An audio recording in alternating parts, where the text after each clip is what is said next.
ಅವರು ಅಲ್ಲಿ ಇಟ್ಕೊಳ್ಬೇಕು. ಆ ಟೈಮ್ ಕೊಡ್ತೀವಿ. ಆ ಟೈಮಲ್ಲಿ ಅವ್ರು ಎತ್ಕೊಂಡು ಹೋಗ್ಬೇಕು. ನಮ್ಗೆ ಯಾರಿಗೂ ಹೊಟ್ಟೆ ಮೇಲೆ ಅವ್ರಿಗೇನು ರಿಜಿಸ್ಟರ್ ಮಾಡ್ಕೊಂಡಿರ್ತಾರೆ, ಆ ರಿಜಿಸ್ಟರ್ ಮಾಡ್ಕೊಂಡಿರೋರಿಗೆಲ್ಲ ಕೂಡ ನಾವು ಅವಕಾಶನ, ಆ ರಿಜಿಸ್ಟರ್ ಮಾಡ್ಕೊಂಡಿರೋರಿಗೆ ಅವಕಾಶವನ್ನು ನಾವು ಮಾಡಿಕೊಡ್ತೇವೆ. ಆಮೇಲೆ ಕೆಲವ್ರಿಗೆ ತಳ್ಳ ಗಾಡಿನೂ ವ್ಯವಸ್ಥೆ ಮಾಡಿಕೊಡ್ತೀವಿ. ಈಗಾಗಲೇ ಸುಮಾರು 30,000 ಜನಕ್ಕೆ ನಾವು ಮಾಡಬೇಕು ಅಂತ ವ್ಯವಸ್ಥೆ ಮಾಡಿದ್ದು. ಕೆಲವರು ಕೋರ್ಟ್ಗೆ ಹೋಗಿದ್ರು. ಇದು ಹಿಂದೆ BBMPಯಿಂದ ಆಗಿತ್ತು. ಇದು ಪ್ರತಿಯೊಂದು ಕಾರ್ಪೊರೇಷನ್ನೇ ಸಪ್ರೇಟ್ ಮಾಡಬೇಕು ಅಂತ ಅಸೋಸಿಯೇಷನ್ ಅವರು ಕೋರ್ಟ್ಗೆ ಹೋಗಿದ್ರು. ಅದು ಕೂಡ ನಾವು ಬೇಕಾದ್ರೆ ತಿರ್ಗಾ ಇನ್ನೊಂದು ಸತಿ ರಿವಿಸಿಟ್ ಮಾಡ್ತೀವಿ, ಮಾಡಿ ಅವಕಾಶ ಮಾಡಿಕೊಡ್ತೀವಿ.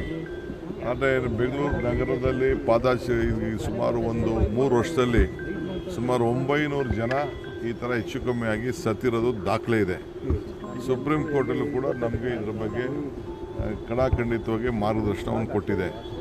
ಜನರು ಕೂಡ ನನಗೆ 100 ಜನ ಡೈಲಿ ಈ ರೀತಿ ನಮಗೆ ಓಡಾಡೋಕ್ಕಾಗಲ್ಲ, ಜಾಗ ಇಲ್ಲ, ನಾವು ಮೇನ್ ರೋಡ್ ಬರಬೇಕು, ನಮಗೆ ಕೆಲವೆಲ್ಲ ವೆಹಿಕಲ್ಸ್ ಎಲ್ಲ ನಮಗೆ ಟಚ್ ಮಾಡ್ತದೆ, ಈ ಕಳ್ತನ, ಈ ಸ್ನ್ಯಾಚರ್ಸು, ಇವೆಲ್ಲ ಕತ್ತು ಸ್ನ್ಯಾಚರ್ಸ್ ಎಲ್ಲ ಬಂದು ನಾವು ರೋಡ್ ಪಕ್ಕದಲ್ಲಿ ಹೋಗ್ಬೇಕಾದ್ರೆ ಎತ್ಕೊಂಡು ಹೋಗ್ಬಿಡ್ತಾರೆ, ಇವೆಲ್ಲ ಅಂತೇಳಿ ಬೇಕಾದಷ್ಟು ನಮಗೆಲ್ಲ ಕಂಪ್ಲೇಂಟ್ ಬಂದಿತ್ತು.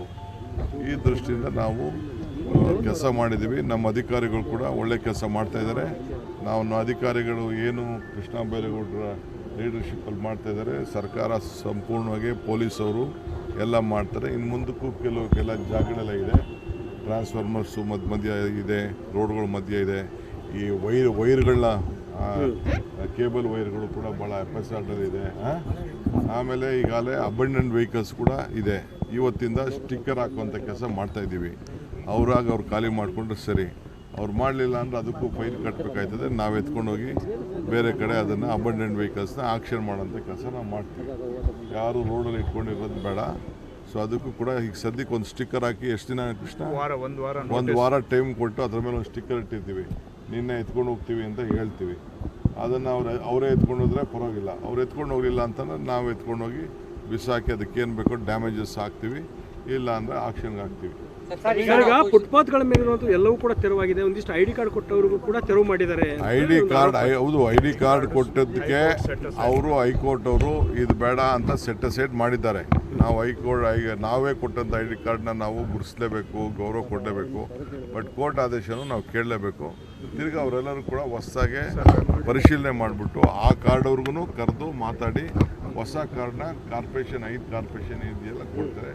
ಆಮೇಲೆ ನಾವು ಫಸ್ಟು ಬೆಂಗಳೂರು ಇಲ್ಲಿರೋರು ರಾಜ್ಯದವರು ಓಟು ಇಲ್ಲ, ಏನಿಲ್ಲ, ಹೊರಗಡೆಯಿಂದ ಬಂದು ಏಕಾಏಕಿ ಬಂದು ಬೇರೆ ರಾಜ್ಯದಿಂದ ಬಂದು ಇಲ್ಲಿ ಅಂಗಡಿಗಳು ಮಡಿಕೊಬಿಟ್ರೆ ಮಾಡೋಕ್ಕಾಗಲ್ಲ. ಇದು ಕೂಡ ಭಾಳ ವರ್ಷದಿಂದ ನಿಂತಿತ್ತು. ಇದಕ್ಕೂ ಕೂಡ ಏನೋ ಒಂದು ರೂಪ ಕೊಡಬೇಕು ಅಂತ ನಾವು ಪ್ರಯತ್ನ ಮಾಡ್ತಾಯಿದ್ದೀವಿ. ಯಾವುದು ನಮ್ಮ ಜಯನಗರ ಶಾಪಿಂಗ್ ಕಾಂಪ್ಲೆಕ್ಸು, ಅದನ್ನು ನಾನೇ ಲಾಸ್ಟಲ್ಲಿ ಇದನ್ನು BDಯಲ್ಲಿದ್ದಂಥ ಕಾರ್ಪೊರೇಷನ್ಗೆ ಹ್ಯಾಂಡ್ ಓವರ್ ಮಾಡಿದ್ದೀನಿ. ಅದನ್ನು ಮಾತಾಡ್ತೀನಿ. ಸ್ವಲ್ಪ ಕಾಂಟ್ರಾಕ್ಟ್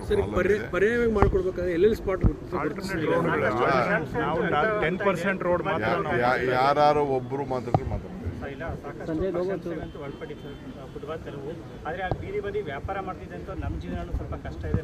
ಅದಕ್ಕೆ ಅವ್ರಿಗೆ ಒಂದು ಆಲ್ಟರ್ನೇಟಿವ್ ಲ್ಯಾಂಡ್ ಕೊಡ್ತೀವಿ. ಸ್ವಲ್ಪ ತಾಳ್ಮೆಯಿಂದ ಇರಬೇಕಾಗ್ತದೆ.